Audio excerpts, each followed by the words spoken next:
સુરતમાં અસામાજિક તત્વો પોલીસને જાણે સીધી ચેલેન્જ આપતા હોય તેમ લાગી રહ્યું છે। ત્યારે સુરતની ભેસ્તાનમાં એક પર જીવલેણ હુમલો કરાયો હતો, જે બનાવની જાણ થતાં પોલીસે તાત્કાલિક આરોપીને ઝડપી પાડી તેનું સરઘસ કાઢ્યું હતું। સુરતમાં અસામાજિક તત્વોનો આતંક વારંવાર સામે આવી રહ્યો છે, ત્યારે જાણે અસામાજિક તત્વો તો પોલીસને સીધી ચેલેન્જ આપી રહ્યા હોય તેમ લાગે છે, કારણ કે પોલીસ આવા અસામાજિક તત્વોનો વરઘોડો કાઢી રહી છે। તેમ છતાં અસામાજિક તત્વો શાંત રહેતા ન હોય તેમ છે।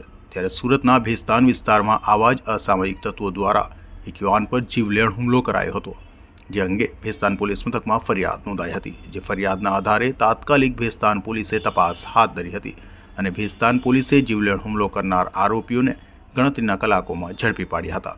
ઝડપાયેલા આરોપીઓમાં આશિષ કુમાર રામસાગર તિવારી, હર્ષ રમેશ સેન, અવિનાશ બજેન્દ્ર દીક્ષિત અને અખિલેશ રાજેન્દ્ર ભારતીની પોલીસે ધરપકડ કરી કાયદેસરની કાર્યવાહી હાથ ધરી હતી। Bureau report G24 news.